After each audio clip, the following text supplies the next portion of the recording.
Oi, pessoal.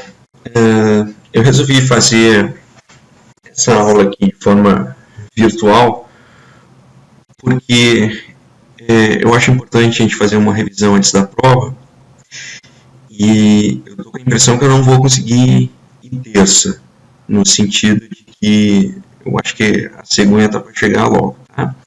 Então vamos fazer o seguinte, vou deixar gravado esse vídeo à guisa de revisão para a prova.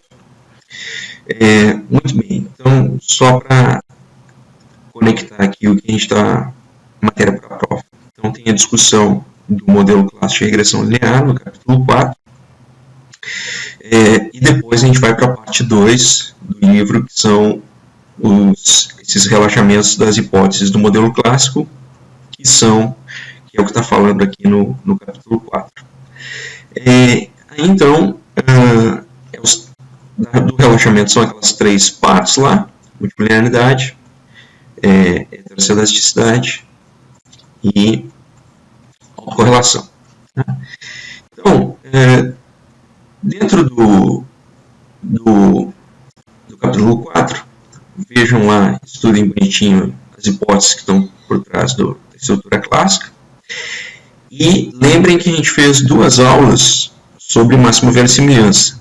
Foi uma aula de laboratório, em que a gente montou um algoritmozinho lá da máxima verossimilhança, usou o Solver, aquela ferramenta de Solver do Excel, e então verificamos que sob determinadas condições, aí tem que entender quais são essas condições, porque o que eu vou falar agora só vale se estiver dentro daquelas hipóteses do modelo clássico.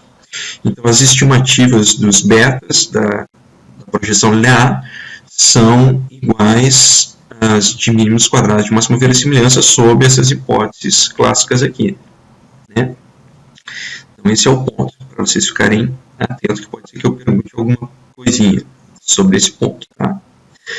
Muito bem, então vamos falar das hipóteses aqui e também de alguns problemas dados com relaxamento das hipóteses, tá? Então, uma forma de falar é simplesmente dizer quais são as hipóteses e aí discutir elas, etc. e tal. Mas eu acho que pode ser mais produtivo se a gente montar um modelinho, no estilo daqueles de simulação, seguindo as hipóteses para vocês entenderem o que tem aqui por trás, tá? Então, vou começar do zero aqui. Talvez alguém não tenha pego o simulador lá quando a gente construiu aquele dia. Então a questão é a seguinte: vamos construir um simulador da seguinte maneira. Primeiro vamos considerar 100 observações. Então vamos fazer a marcação aqui para uma pessoa I, e vamos considerar uma variável aqui x1, uma x2, vamos considerar uma x3 aqui, 3 variáveis explicativas, tá? Vou botar aqui em cima, e aqui a gente vai ter o beta 0, o beta 0, o beta 1, o beta 3, aqui vai ter o erro, e aqui vai ter a nossa variável, a variável dependente, tá? Deixa eu congelar o painel aqui, para ficar mais fácil de visualizar. Exibição, congelar o painel. Então vamos construir aqui 100 pessoinhas aqui, para ficar mais fácil. Então vamos construir da pessoa 1 até a pessoa 100. Então como se tivesse 100 observações aqui, tá? Muito bem. Então, vamos rever aqui o que está dizendo as hipóteses. A primeira hipótese que o modelo é linear nos parâmetros. Então a gente vai construir isso agora. Depois, a segunda hipótese clássica é que os regressores dos x são fixos e eles são independentes do termo de erro. Então significa que a covariância do erro entre o erro e os x é 0. Tá? Muito bem. O que mais que nesse momento? Não há multiplinearidade entre os x. Tá? Então não tem relação entre os x e eles não são relacionados com o erro. Bom, então vamos gerar cada um desses x de forma aleatória. Então, esse x não vai estar relacionado com esse x, que não vai estar relacionado com esse x, que não vai estar relacionado com o erro. Então vamos construir uma estrutura como se fosse um modelo clássico. Então, vamos lá em dados. análise de dados e geração de número aleatório. Esse X aqui, vamos fazer de conta que é uma dummy, como se fosse um homem ou mulher. Se é uma dummy, então é uma variável Bernoulli, e vamos colocar aqui alguma coisa, ponto 45. Então é como se tivessem 45% de homens ou 45% de mulheres nessa amostra de 100 observações. Tá? Então ele vai gerar variáveis 0 e 1 aqui, e na média 45% deles vão ser 1. Então poderia representar o fato de ser uma indicação de homem ou mulher. De forma independente, vamos criar o X2 aqui. Tá? Quem é que vai ser o X2? Vamos lá. Análise de dados, geração de número aleatório. Vamos criar uma variável com velocidade. Então vai vir lá de uma Poisson, as pessoas aqui que têm, na média, 25 anos de idade. Vamos dar um intervalo aqui assim. Então ele vai gerar uma variável de contagem com média de 25 e que pode representar a idade, por exemplo. Então teriam pessoas com 23 anos de idade, pessoas com 15 anos de idade, pessoas com 29, 33, etc. E tal. E essa aqui foi gerada de forma independente, vem de uma outra distribuição de probabilidade, foi gerada de forma independente. Então elas não são colineares. Né? Vamos gerar uma X3 aqui, também sobre as hipóteses clássicas, análise de dados, geração de número aleatório. Vamos criar agora, sei lá, uma distribuição, uma binomial, por exemplo, com um parâmetro 0,5, número de tentativas 20, poderia representar,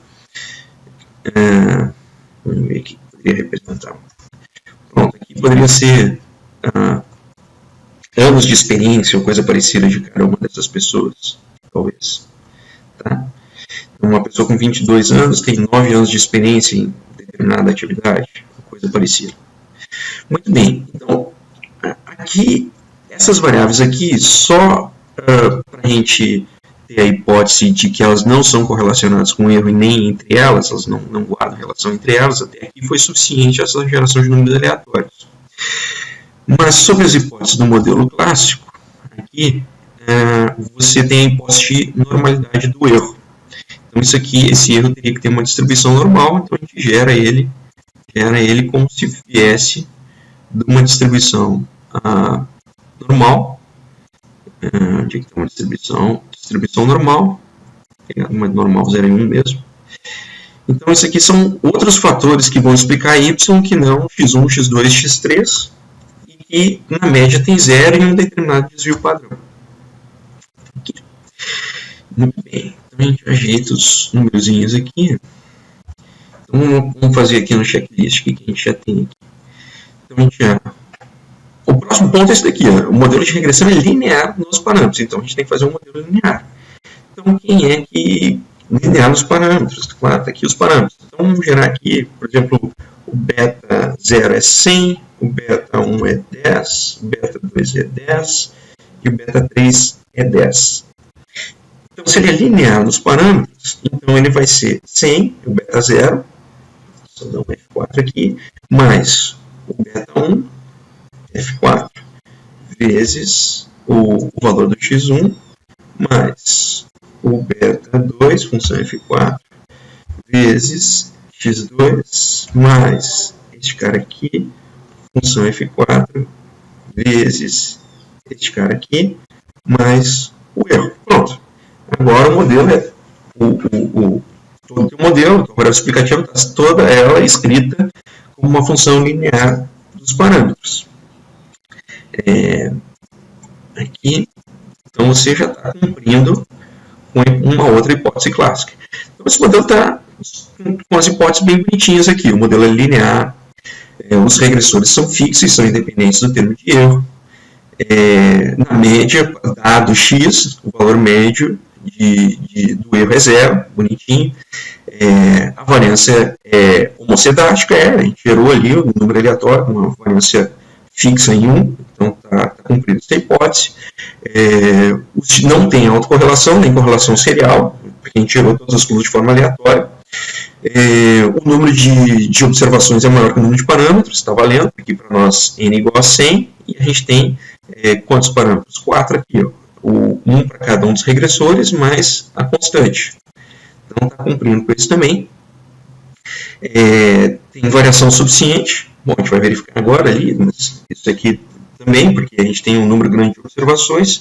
Não há colinearidade exata, não tem, a gente gerou isso de forma aleatória e com distribuições diferentes, os x. O modelo está especificado corretamente, bom, a gente montou ele de forma linear, então se a gente fizer uma projeção linear com base naquela amostra, ele vai estar montado diretamente, e o erro é distribuído de forma normal. Então, nesse nosso simulador, a gente está cumprindo com todos os itens. Muito bem. Então, o que acontece? Se a gente for fazer uma projeção linear, então, usando mínimos quadrados em cima da base de dados, fazendo de conta que a gente não conhece esses caras e nem estes caras aqui, então, quem é que é desconhecido? A gente não conhece os erros e desconhece também esses betas aqui, né? Então, nosso objetivo é o seguinte: olhando só para os x e só para o y, a gente vai aplicar mínimos quadrados, o modelo clássico lá, a estrutura clássica, e vai achar números que se aproximam dos verdadeiros betas, que só a gente conhece, foi a gente que gerou. Muito bem. Então a gente pode usar o truquezinho aqui da projeção linear, tá aqui. Então você diz para ele quem é o x, quem é o y, aqui quem é o y, diz para ele quem é os x, diz para ele quem é os x aqui, diz para ele que tem um intercepto e pede para ele reportar os erros padrão. Então vamos lá. Então lembra que ele faz isso aqui como se fosse uma matriz. Então você tem que dar para ele preencher todos os dados, você tem que dar F2, Ctrl Shift Enter. Muito bem. Então este cara aqui, ó, vou inserir uma linha aqui. Então este cara aqui, ó, é o beta 0 chapeuzinho. Esse cara aqui é o beta 0 chapeuzinho. E aí depois esses outros caras, aqui é o beta 1 chapeuzinho, o beta 1 estimado, aqui o 2 estimado, e aqui o 3 estimado. Tá? Então o que acontece? Então eles têm que chegar, ó, o beta verdadeiro é 100, o estimado, sob as hipóteses clássicas, fica 98. O beta 1 estimado, o verdadeiro é 10, o beta 2 estimado, o verdadeiro é 10, e esses caras estão chegando aproximadamente ali. Então vamos modificar, por exemplo, o beta 1. Se eu modificar de 10 para 5, este número aqui do estimador tem que ficar próximo de 5, porque a gente está seguindo as hipóteses clássicas. Opa, então esse aqui é o beta 1.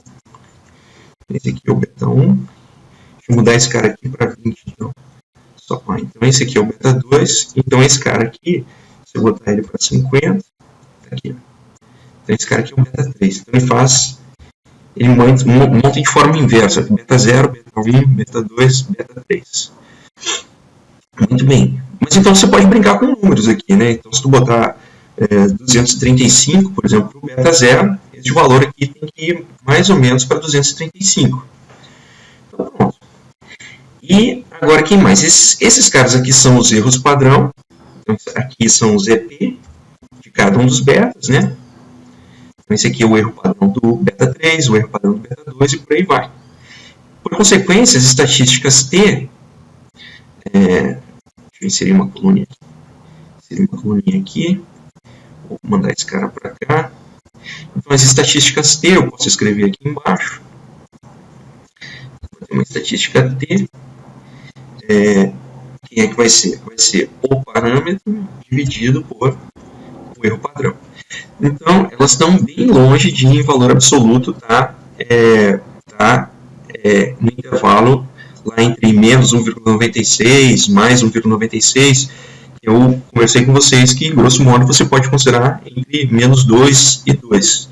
Então, por exemplo, se o beta aqui verdadeiro for menos 50 ao invés de 50, essa estimativa aqui do beta 3 tem que ir para menos 50, e a estatística T, ó, vai para o número negativo também. Então, em valor absoluto, para você considerar que essa estimativa é diferente de zero, ela tem que estar longe do 2, em direção a valores mais altos, não na proximidade do zero. Tá? Então, o modelo está todo bonitinho aqui assim. Tá? Muito bem. consegue as hipóteses clássicas, tá? Aí, então, uma colega, acho que o sobrenome dela é Vieira, Gabriela Vieira, se não me engano, tinha pedido para mostrar aquela hipótese do erro da diagonal C0. Eu pensei em como é que eu ia fazer isso, e eu acho que no Excel fica muito difícil de fazer, mas dá para dar uma intuição de como é que, sobre as hipóteses clássicas, a esperança de U' ela vai ser igual a um sigma 2, vezes uma matriz de identidade de ordem n. Esse aqui é o raciocínio, tá? Muito bem, isso aqui sobre as hipóteses clássicas, essas 10 hipóteses que a gente está falando, tem que acontecer. Tem que acontecer. Que a esperança de U' tem que ser igual a um valor, um escalar, esse sigma 2 vezes y e 1.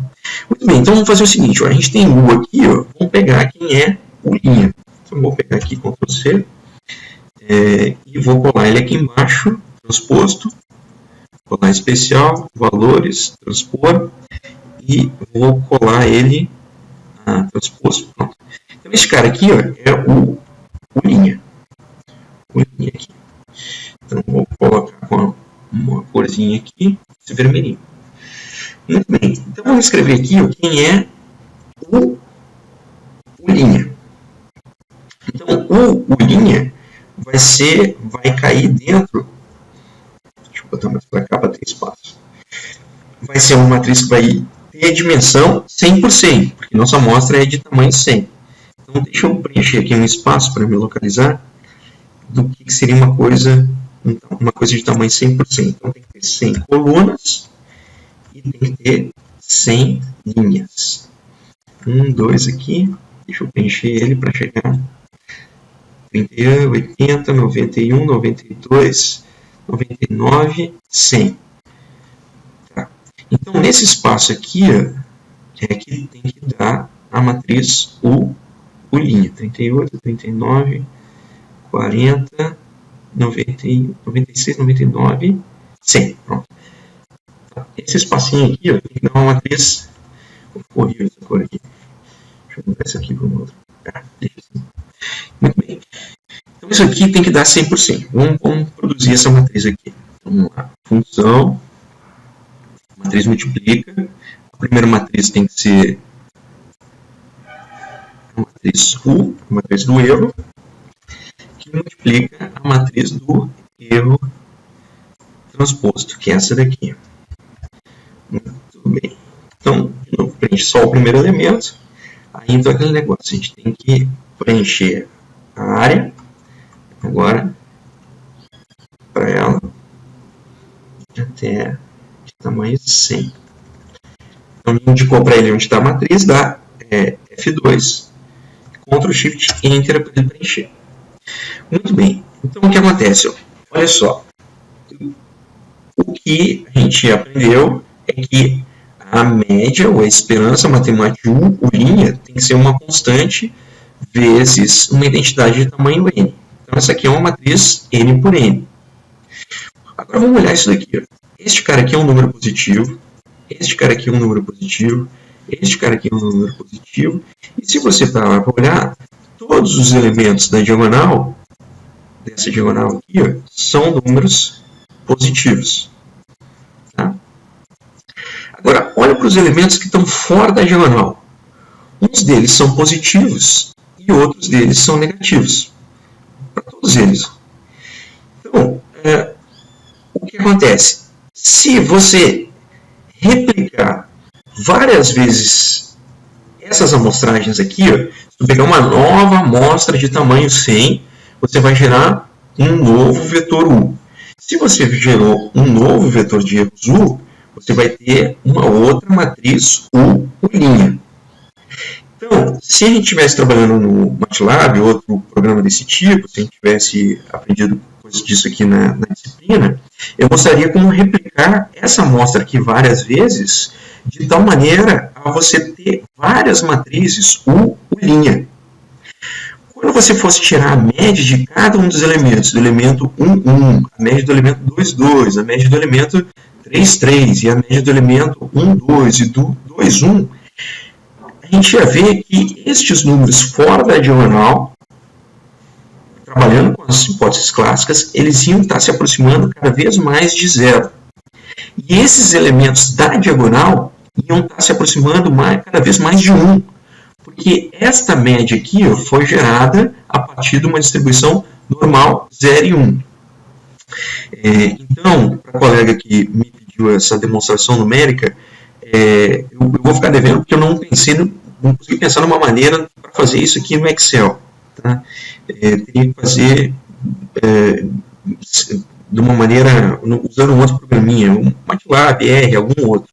Mas eu espero que pelo menos a lógica aqui tenha ficado suficientemente clara. Deixa eu apagar isso daqui e vou adiante aqui para olhar outras coisas. O que mais aqui? A outra coisa aqui, então, quando uma coisa importante aqui é que as hipóteses dizem que não tem multiplinearidade exata entre as variáveis. Quando você está falando isso daqui, é de a relação linear. Tá? Então, olha aqui. Deixa eu dar Ctrl+C, Ctrl+V aqui e vou guardar só os valores. Opa! Vou guardar aqui, copiar aqui e colar especial valores. Então, volta aqui. Colar especial valores é aqui. Muito bem. Então, olha aqui. Então, eu vou deixar guardado aqui as estatísticas T originais do modelo. Tá? E presta atenção aqui, que eu tenho o meu beta aqui com menos 50. E eu vou mudar meu x aqui. Meu x agora vai ser o x3, vai ser o x2 elevado ao quadrado. Tá? x2 elevado ao quadrado. Olha aqui, com o x2 elevado ao quadrado, nota que agora eu tenho uma relação que esse x3 é este cara aqui elevado ao quadrado. Mas essa relação não é linear, porque é um quadrado. Agora nota aqui, nota que o beta 0 ele continua se aproximando de 235, 234, aqui 235. O beta 1 continua se aproximando do 5. O beta 2 continua se aproximando do 20, que é o original dele. E o beta 3 continua se aproximando do menos 50. Então, o que acontece? Não pode ter relação linear. Mas para você estar apontando os valores mais ou menos na mesma direção. Né? E aqui também, os desvios também eles continuam relativamente parecidos com os anteriores, pelo menos apontando nas mesmas direções suficientemente longe do zero. Agora, suponho que esses valores têm uma relação linear. Suponha que ao invés de ao quadrado, este cara é duas vezes o anterior. Tá? Se ele é duas vezes o anterior, o que acontece? Um dos betas, ele transforma em zero. Nesse caso aqui foi o beta 2, ele transformou em zero. Isso aqui que eu tinha mostrado lá para vocês, que é a rotina do programador. Ele identifica que tem multiplinearidade perfeita, tem uma relação linear perfeita entre dois regressores. Quando ele identifica isso, ele transforma forçosamente um deles zero para estimar a regressão, descartando esse sujeito. Porque se você tentar fazer a regressão com os três, você não vai conseguir gerar resultado nenhum aqui. Porque na hora de inverter a matriz x'(x), para fazer este vetor beta-chapéu, que é o x'(x) a menos 1, o determinante vai dar zero. Então não dá, a conta é impraticável se tiver relação linear perfeita. Agora, se tiver uma relação linear dessas aqui, mas imperfeita, suponha que isso aqui é um número aleatório, gera um número aleatório entre 0 e 1, então a variável x3 vai ser a variável x2, duas vezes a variável x2, mais um número aleatório entre 0 e 1. Agora, bastou modificar 1, que a conta já apareceu ali adiante. Mas o que vai acontecer? Nota agora que os betas que aparecem aqui, ó, eles são parecidos com os originais. Então, ter uma relação linear, uma multicolinearidade alta, porque essa aqui é uma colinearidade alta, mas imperfeita, porque tem aquele termo aleatório, continua jogando os betas estimados, ó, na mesma direção. Então você não tem viés aqui. No entanto, olha como caiu os desvios padrões. Ó. Então, se não tiver, esses aqui em verdinho são as estatísticas T, que decorrem dos erros padrão, né? Se não tivesse aquela relação linear. Então, ele cai aqui, por exemplo, ó, que é onde está o beta 2, que era o que estava com um problema. Ele caiu de 1135 para 30. Então, olha só, se você transformar essa relação linear mais forte, que significa que o distúrbio é bem pequenininho, vou colocar o distúrbio dividido por 100 primeiro. Então, olha, este número aqui ó, tem que cair mais em direção a zero. É para ele ficar aqui longe do zero, lá em 1135. Então, quer ver? Quando eu replicar ele para todos os outros, ó, ele já cai em valor absoluto para menos 1,94.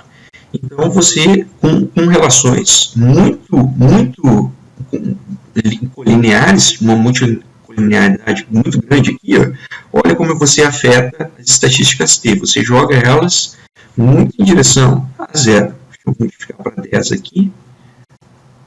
Para 10 aqui ele já está no limite para você rejeitar. Então, deixa eu botar aqui para 20, por exemplo. Para ver um cenário aqui. Ó, com 20, então, ó, você teria uma estatística T de 0,59.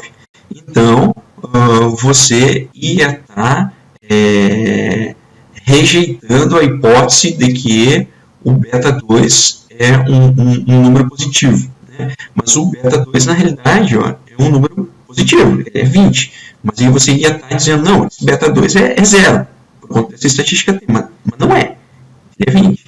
Então, uma multicolinearidade alta te leva, apesar dos parâmetros estar mais ou menos apontando no primeiro lugar, ela te leva a gerar esses falsos positivos ou falsos negativos com base nas estatísticas T. Tá?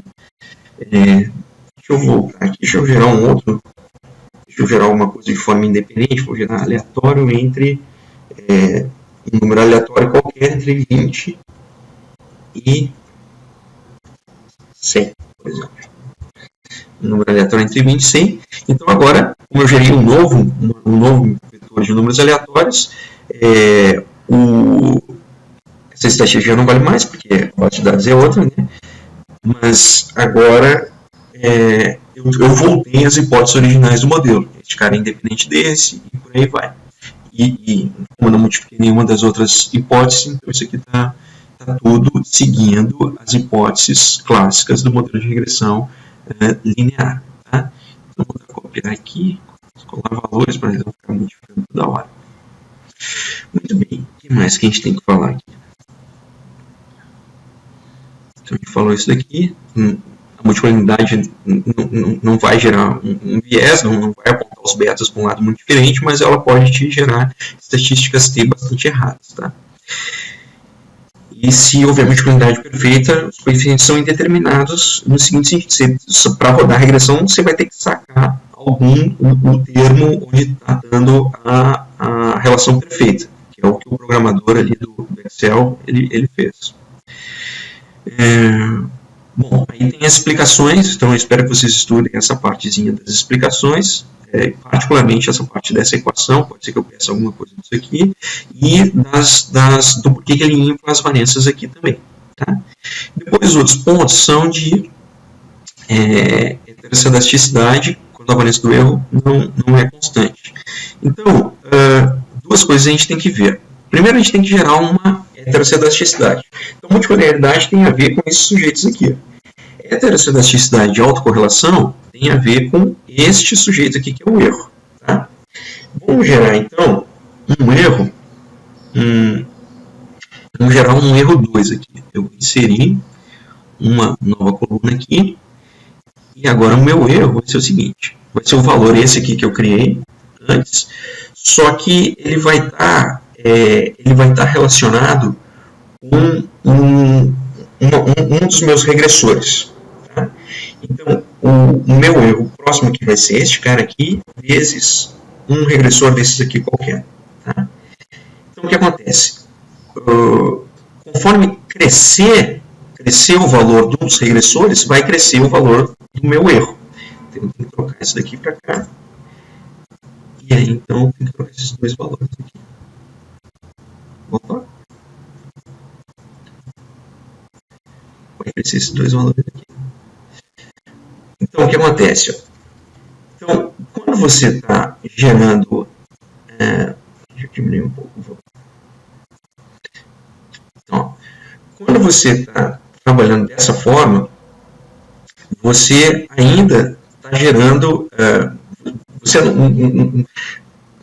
apontando mais ou menos para os mesmos lugares. Você não tem grandes viés. O beta 3 continuou perto de menos 52, o beta 2 próximo de 2, e o beta lá dos 250. Você tem, nesse exercício aqui, numericamente ficou com algum desvio aqui do beta 1 verdadeiro é 5, ele está apontando para 9,3, mas na realidade o que está acontecendo é o seguinte: o que está acontecendo é que essa estatística aqui, ó, ela foi jogada de tal maneira a você acreditar que esse 9 na realidade seria 0, porque a estatística T aqui está indo bem abaixo de 2, mas não é, você sabe que ele é um valor positivo, ele não é 0, né? Então, o que acontece? Quando você tem algum tipo de heterocelasticidade, o erro ele não é constante, de alguma maneira ele aumenta ou com algum fator externo da regressão, ou por conta que ele está relacionado com algum dos regressores, essa estatística aqui ela acaba aumentando, né? Mas em particular, ó, se ela está relacionada com um dos regressores, você acaba gerando viés também, que você violou essa hipótese aqui. A variância constante. Então, essa aqui, você está violando essa daqui, porque ela não é constante, mas você está violando outra aqui, que são os valores de x são independentes do erro. Mas se você tornou eles independentes, você está apontando ele para longe do verdadeiro valor. Por exemplo, era para ser 5 e está indo para 9. Tá? Então, vamos fazer o seguinte: vamos agora não relacionar ele com um regressor, mas vamos simplesmente fazer ela crescer conforme cresce a observação. Então deixa a variância crescer conforme cresce o número da observação. Então, ela não está relacionada com um dos regressores, mas ela vai estar crescendo. Nesse caso aqui, o valor ele vai ter que se aproximar para o 5, que é o verdadeiro. Então,